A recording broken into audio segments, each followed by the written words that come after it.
Bismillah ar-Rahman ar-Rahim. Il y a dans le livre d'Allah des trésors qui ne sont pas seulement des mots. Ils ne sont pas de simples lettres alignées pour être récitées rapidement, puis oubliées. Non. Ces sourates portent en elles une lumière, une force qui agit sur le croyant dans ce monde et dans l'au-delà. Certaines ne se contentent pas d'être entendues. Elles deviennent une protection invisible, une voix qui parle pour toi quand tu n'as plus de mots, une présence qui témoigne en ta faveur lorsque tout le reste de l'humanité sera réduit au silence. Parmi ces sourates se trouve un secret que le prophète a révélé à sa communauté avec une insistance particulière. Il a dit « Il y a une sourate de 30 versets qui intercède pour son récitant jusqu'à ce qu'il soit pardonné. » At-Tirmidhi, authentifié par Al-Albani. Imagine ces mots, 30 versets seulement.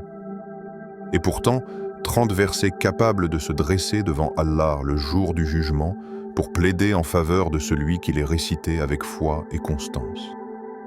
30 versets qui insistent jusqu'à ce que le pardon soit accordé. Quelle miséricorde immense! Quelle preuve d'amour d'Allah pour ses serviteurs d'avoir fait descendre une sourate qui ne se limite pas à instruire mais qui défend, qui protège, qui accompagne le croyant jusqu'à sa dernière demeure. Cette sourate, c'est Al-Mulk. Le messager d'Allah ne la délaissait jamais avant de dormir. Son exemple était clair. Nuit après nuit, il plaçait sa confiance entre les mains d'Allah en récitant ces versets. Et dans ses paroles, il l'a décrite comme une protection contre le châtiment de la tombe. Imagine-toi un instant, le moment où ton âme quittera ce monde. Tes biens, tes proches, tes diplômes, tout restera derrière toi. Dans la solitude de la tombe, tu ne seras accompagné que de tes œuvres. Et parmi ces œuvres, une sourate que tu as récitée chaque soir pourrait se dresser pour toi comme un bouclier, comme une lumière, comme un ami fidèle qui refuse de t'abandonner. Al-Mulk devient alors plus qu'une récitation. Elle est un compagnon éternel. Le prophète, dans sa miséricorde envers sa communauté, ne nous a rien transmis sans raison. Lorsqu'il insistait sur une pratique, ce n'était jamais un simple conseil. C'était une clé de survie spirituelle. S'il a recommandé à ses compagnons et à nous aujourd'hui de réciter Al-Mulk chaque nuit, c'est parce qu'il savait l'importance de ce rempart invisible. C'est comme si tu possédais une armure qui te protège dans un monde que tes yeux ne peuvent voir. Et réfléchis un instant. Pourquoi une sourate relativement courte, de 30 versets seulement, a-t-elle reçu une telle promesse? Pourquoi, parmi les 114 sourates du Coran, celle-ci a été désignée comme protectrice et intercesseuse? Ce n'est pas un hasard. Le choix divin n'est jamais un hasard. Les compagnons du prophète eux-mêmes accordaient une place particulière à cette sourate. Ils la récitaient, la méditaient, la transmettaient à leurs enfants comme une arme spirituelle indispensable. Pour eux, ce n'était pas une habitude mécanique, mais une rencontre intime avec des versets capables de transformer le cœur et de sécuriser l'âme. Ferme les yeux et imagine. Chaque soir, avant de t'endormir, ta bouche prononce ces versets, ton cœur s'apaise et ton âme se confie à Allah. Dans l'invisible, la sourate s'élève comme une voix silencieuse qui dit « Seigneur, celui-ci m'a récité. Protège-le, pardonne-lui, épargne-lui les tourments. » Quelle plus belle assurance pour le croyant que de savoir qu'une partie du livre d'Allah deviendra son avocat? Dans un monde rempli d'incertitudes, où l'on cherche sans cesse des garanties, des sécurités, des assurances contre la peur et l'angoisse, voici une protection que rien ni personne ne peut égaler. Elle ne coûte rien, elle n'exige pas d'efforts matériels, mais elle demande une chose, la sincérité et la régularité. Réciter Al-Mulk n'est pas seulement un acte de piété, c'est un acte d'amour, une confiance renouvelée envers celui qui détient la royauté de toutes choses. Alors, Chaque fois que tu ouvres ton mouchaf ou que tes lèvres murmurent ces versets avant de fermer les yeux, rappelle-toi que ce n'est pas une simple lecture. C'est une promesse. Une promesse que, dans la solitude de la tombe, tu ne seras pas laissé seul. Une promesse que le Coran, ce compagnon silencieux, se lèvera pour toi comme un ami fidèle, comme un défenseur infaillible, jusqu'à ce qu'Allah t'accorde sa miséricorde. Pourquoi Al-Mulk est-elle si particulière? Dès ses premiers mots, Sourate Al-Mulk frappe le cœur. Allah dit « Béni soit celui dans la main de qui c'est la royauté, et il est capable de toutes choses. » 67.1. En une seule phrase, tout est dit. Tout ce que tu crois posséder, tout ce à quoi tu t'accroches, tout ce qui te semble être sous ton contrôle. En réalité, rien ne t'appartient. Ni ton souffle, ni ton argent, ni même le battement de ton cœur. La royauté, la souveraineté absolue n'appartient qu'à Allah. Ce verset agit comme une claque douce mais nécessaire. Il arrache le croyant à l'illusion de la maîtrise pour le replacer dans la vérité. Tu es serviteur et Allah est roi. Il ne s'agit pas d'une royauté symbolique comme celle que les hommes s'arrogent sur terre. C'est une royauté totale, sans faille, éternelle. Lui possède les cieux et la terre, la vie et la mort, l'avenir et le passé. Et c'est précisément ce rappel qui donne à Al-Mulk sa force incomparable. Chaque fois qu'un croyant récite cette sourate, il renouvelle son lien avec Allah, le souverain de toutes choses. Il se soumet à nouveau, il dépose ses inquiétudes et ses ambitions entre les mains d'Allah. Et dans un monde où tout change, où tout se dérobe, ce rappel est comme une ancre solide dans la tempête. Le contenu profond de la sourate Al-Mulk n'est pas une sourate ordinaire. Elle parle de thèmes fondamentaux qui touchent directement la vie du croyant. Elle évoque la grandeur de la création. Allah rappelle que les cieux ont été créés sans défaut, que l'ordre de l'univers est parfait et qu'il témoigne de sa puissance. Le croyant est invité à lever les yeux vers le ciel et à contempler l'harmonie qui s'y trouve. La mort et la vie. Dès les premiers versets, Allah rappelle que c'est lui qui a créé la vie et la mort afin d'éprouver qui, parmi ses serviteurs, agit le mieux. Chaque existence, chaque respiration n'a de sens que dans cette perspective. Le sort des négateurs. La sourate décrit la fin tragique de ceux qui renient les signes d'Allah, qui s'enferment dans l'arrogance et refusent de se soumettre. Ces avertissements ne sont pas là pour effrayer inutilement, mais pour éveiller le cœur insouciant. La miséricorde pour les croyants.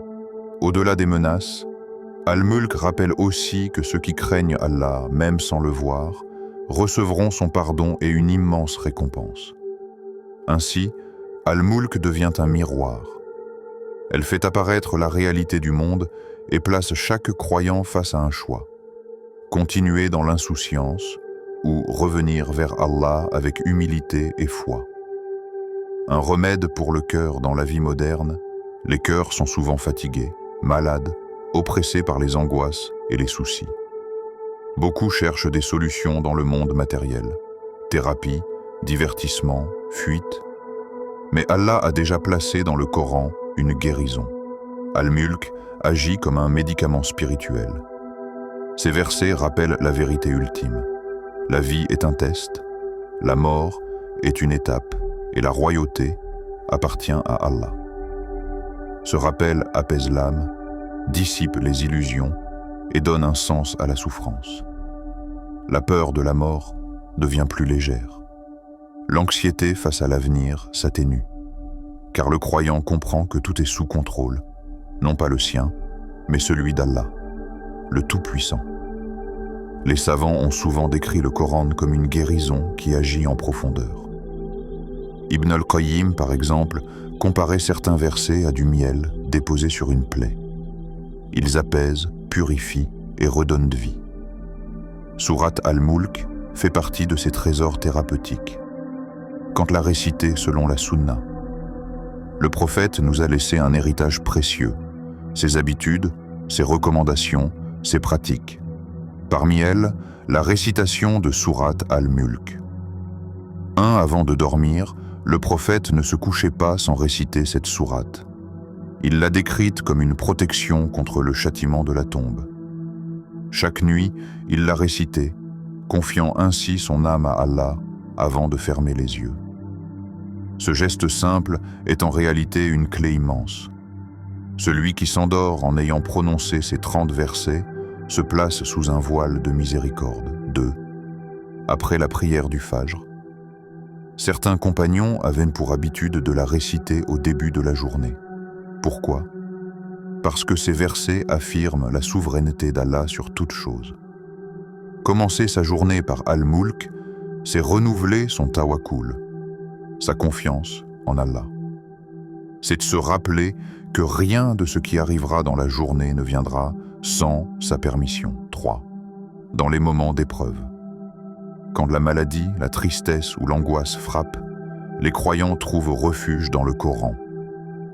Les savants ont mentionné la pratique de réciter Al-Mulk avec sincérité, parfois sur de l'eau, puis de la boire en demandant à Allah qu'il en fasse une cause de guérison. Cela n'a rien de magique. Ce n'est pas un rituel superstitieux. C'est un acte de tawakkul, une manière de déposer son espoir et sa confiance entre les mains d'Allah, en utilisant sa parole comme moyen de réconfort et de force. La puissance de la régularité. Réciter Al-Mulk une fois apporte une lumière. Mais la réciter régulièrement, chaque jour, chaque nuit, transforme une vie entière. La sourate devient alors une habitude intime, une présence qui s'ancre dans l'âme. Elle n'est plus seulement un texte. Elle devient une conversation, un lien invisible entre le croyant et son Seigneur. La régularité forge le cœur. Elle fait de la sourate un compagnon fidèle qui ne t'abandonnera pas, ni dans la vie, ni dans la mort, ni dans la tombe. Imagine cette scène, tu termines ta journée. Le monde s'endort. Le silence de la nuit s'installe. Tu prends ton mouchaf ou tu récites de mémoire Sourate Al-Mulk. Tes lèvres bougent doucement, ton cœur se détend. Et tandis que tu fermes les yeux, la sourate s'élève comme une lumière dans l'invisible, plaidant pour toi, se tenant à tes côtés. Le prophète l'a dit, elle protège du châtiment de la tombe. Elle devient ta défense, ton avocat, ta voix quand la tienne ne pourra plus parler. Et le matin, après le Fajr, tu la récites encore. Tes premières paroles de la journée sont pour rappeler que tout appartient à Allah. Alors peu importe ce qui arrivera, une réussite, une épreuve, une perte, un cadeau, ton cœur est déjà préparé, car tu sais que tout vient de lui. Et dans les jours sombres, quand la tristesse t'alourdit ou que la douleur t'épuise, tu retournes à Al-Mulk. Tu la récites encore, cherchant dans ces versets un soulagement. Et tu découvres que oui, les mots du Coran guérissent, apaisent, réparent. Voilà pourquoi Al-Mulk est si particulière. Elle n'est pas qu'une sourate de 30 versets. Elle est une école de foi, une forteresse contre la peur, une voie d'intercession et une lumière dans l'au-delà. Les bienfaits de la régularité. La récitation du Coran n'est pas un acte isolé, comme une étincelle qui s'éteint aussitôt. C'est une lumière qui grandit chaque fois qu'on l'alimente. Une seule récitation de Sourate Al-Mulk peut toucher ton cœur, comme une brise douce qui apaise une nuit agitée. Mais une récitation régulière, chaque soir, chaque souffle avant de fermer les yeux, cela transforme ta relation avec Allah. Imagine un fil lumineux. Chaque nuit où tu récites Al-Mulk, tu ajoutes une nouvelle perle à ce fil. Au début, il semble fragile, discret. Mais avec le temps, il devient un collier solide qui t'entoure, une chaîne de lumière qui ne se brise pas. La régularité n'est pas seulement un acte répétitif, c'est une construction invisible, pierre après pierre, qui élève ton âme vers Allah. Chaque nuit où tes lèvres prononcent ces versets, tu n'es plus le même que la veille. tes inquiétudes se déposent. Ton cœur s'apaise, ta foi s'ancre plus profondément. Tu ne le vois peut-être pas, mais les anges écrivent, et la sourate elle-même devient témoin. Le prophète a dit qu'Al-Mulk protège du châtiment de la tombe. Pense à ce détail. Le jour où la terre se refermera sur toi, où le monde t'oubliera, ta régularité ne t'oubliera pas. Chaque verset récité deviendra un plaidoyer. Chaque mot prononcé avec sincérité deviendra un avocat en ta faveur. Et là où personne ne pourra t'aider, ni ton père, ni ta mère, ni ton meilleur ami, ni tes enfants, la sourate se dressera et dira « Seigneur, il m'a récité. Protège-le, pardonne-lui, prends-le sous ta miséricorde. » N'est-ce pas là la plus belle des promesses? La régularité est un secret spirituel que beaucoup sous-estiment. Ce n'est pas l'intensité d'un jour qui compte, mais la constance d'une vie. Un acte répété avec sincérité, même petit, devient une montagne de lumière. Comme une graine arrosée chaque jour qui finit par briser la terre, croître et offrir ses fruits, ainsi est la récitation d'Al-Mulk, Al-Mulk dans la tombe. Les savants disent « Le Coran sera une lumière pour son récitant dans sa tombe ». Imagine cette scène, tout est silence. Ton corps repose dans la terre et les ténèbres t'enveloppent. Mais soudain, une lumière se lève. Elle n'est pas venue du ciel, ni des étoiles, ni du soleil. Elle vient des versets que tu récitais chaque nuit. Cette lumière, c'est Al-Mulk. Elle ne brille pas seulement pour éclairer ton repos, elle parle. Elle devient ta voix, ton défenseur, ton rempart. Elle te rappelle que tu n'es pas seul. Les nuits de ta vie où tu l'as récitée n'ont pas disparu. Elles sont venues avec toi. Elles se sont transformées en un compagnon éternel. Chaque croyant devrait méditer sur cette promesse. Nous passons tant de temps à chercher des sécurités matérielles. Assurance, contrats, protections diverses. Mais quelle sécurité est plus grande que celle-ci? Une sourate de 30 versets, qui ne coûte rien, qui ne demande qu'un peu de temps chaque soir, mais qui se lève pour toi dans l'au-delà. Ton défi, Sunna. Alors, commence dès ce soir. N'attends pas un signe, n'attends pas d'être prêt, n'attends pas une circonstance idéale. La foi se nourrit de l'instant. Ouvre ton mouchaf ou récite ce que tu connais de mémoire et laisse Al-Mulk entrer dans ta nuit. Essaye, pendant 7 jours, de rendre cette sourate vivante dans ta routine. 7 nuits seulement. Même si tu ne la connais pas entièrement par cœur, lis-la avec ton cœur. Même si tu es fatigué, murmure-la doucement avant de fermer les yeux. Ce n'est pas la perfection de ta récitation qu'Allah regarde, c'est la sincérité de ton intention.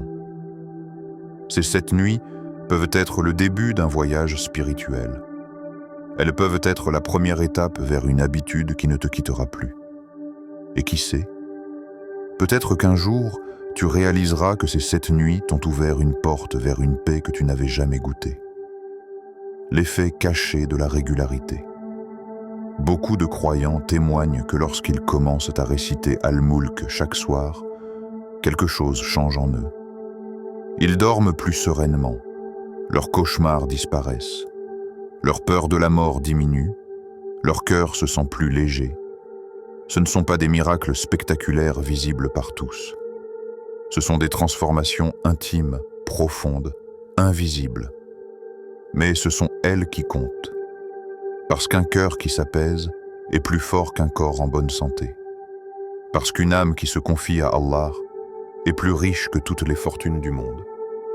Un rappel du prophète, le prophète a dit « Celui qui appelle à une bonne action aura la même récompense que celui qui la pratique. » Muslim. Réfléchis à cette parole. Cela signifie que si tu invites quelqu'un à réciter Al-Mulk chaque soir et qu'il commence à le faire, tu auras une part de sa récompense.